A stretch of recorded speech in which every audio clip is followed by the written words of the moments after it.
Hi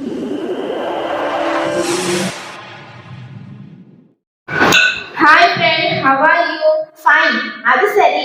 அஸ்ஸலாமு அலைக்கும் என்று ஆரம்பித்திருந்தால் எவ்வளவு நன்றாக இருக்கும். இந்த அகிலத்திலேயே அழகான வாழ்க்கும் அருமையான காணிக்கையும் அதுதானே தோழி.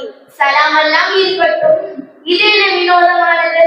சிங்கிச்சா சிங்கிச்சா கருப்பு கலர் சிங்கிச்சா என்ன நல்லாவா இருக்குது? அது என்ன அப்படி கேட்டுட்ட? விஷயம் தெரியாதா உனக்கு? நம்ம இஸ்லாமிய பண்பாடே அதுதானே. எனக்கு என்னமோ அந்த பர்தாங்களை இஷ்டமே இல்லப்பா. ஏன் தோழி அப்படி சொல்ற?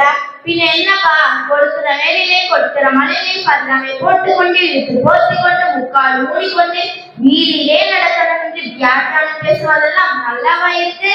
வெயில பர்தா போட்டா வெக்கையா இருக்காதா? தோழி, உனக்கு வெக்கையை பத்தி கவலை, வெக்கத்தை பத்தி கவலை இல்லை. வெயில பர்தா அணிந்தா வெக்கையா இருக்கும் என்று ஆதங்கப்படுகிறாய். அல்லாஹ்வின் கட்டளையை புறக்கணித்தால் நரகத்தின் வெப்பம் எவ்வளவு கடுமையாக இருக்கும் தெரியுமா? அப்படிதான் தோழி, சமீபத்திலே சிரியாவிலே டமாஸ்கஸ் பல்கலைக்கழகத்தில் பர்தா அணிந்த மாணவிகளை பார்த்து ஒரு நிருபர் கேட்டார், கடும் வெயிலும் எப்படி அம்மா பர்தா அணிந்து நடமாடுகிறீர்கள்? அதற்கு அந்த மாணவி சொன்ன பதில் என்ன தெரியுமா? குல்நாறு ஜஹன்னமா ஷத்து ஹர்ரா. உலகத்தின் வெப்பத்தை விட நரகத்தின் வெப்பம் கடுமையானது, கொடுமையானது. மஹ்ஷர் மைதானத்தின் வெப்பம் எவ்வளவு பயங்கரமாக இருக்கும் தெரியுமா? உலகிலே ஒழுக்கமாக வாழாவிட்டால் நரக நெருப்பில் போட்டு தண்டிக்கப்படுவோமே தாங்க முடியுமா? அதனால் ஒருபோதும் பர்தாவை புறக்கணிக்க மாட்டோம் என்று கூறினார். அது சிறிய மாணவிக்கு இருக்கும் இரையச்சம் நமக்கு இருக்கா? யோசிச்சு பாரு. அது இல்லப்பா, முன்ன பின்ன பர்தா போட்டு பழக்கம் இல்ல, புதுசா போட வெக்கமா இருக்காதா?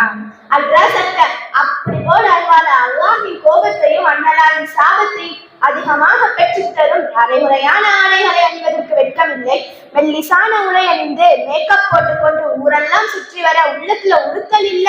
பெண்ணியத்தின் கண்ணியத்தை காப்பாற்றும் பர்தாவை அணிவதற்கு மட்டும் வெட்கமாக இருக்கிறதா? நல்லா இருக்குமா உன்னுடைய வெட்கம்? சரி, நாம கருப்பா அசிங்கமா இருந்தா பர்தா போட்டு மறைக்க வேண்டியதுதான். சிவப்பா அழகா இருக்கும்போது ஏன் பர்தா பொண்ணு பார்த்து ரசிக்கத்தானே அழகு. நபியின் மகளார் ஃபாத்திமா நாயகிக்கு இல்லாத அழகா நமக்கு இருக்கு.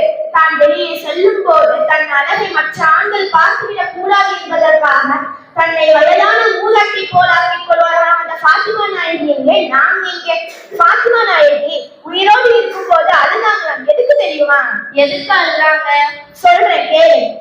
தன்னுடைய மரணத்திற்கு பிறகு தன்னை ஜனாசாவாக தூக்கி செல்லும் போது கஃன் பொதியப்பட்ட ஆடை இறுக்கமாக இருக்குமே, அப்போது தன் உடலை அந்நிய ஆண்கள் பார்த்துவிடக் கூடாது என்பதற்காக அழுதார்களாம். அந்த ஃபாத்திமா நாயகின் ஈமான் எங்கே? நம்முடைய ஈமான் எங்கே?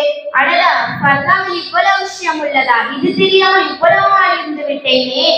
பர்தாதான் அழகு, பர்தாதான் பாதுகாப்பு, பர்தாதான் நாகரிகம், பர்தாதான் நரக நெருப்பை விட்டு பாதுகாக்கும், பர்தாதான் சூனத்தை பெற்று தரும். சரிதானே?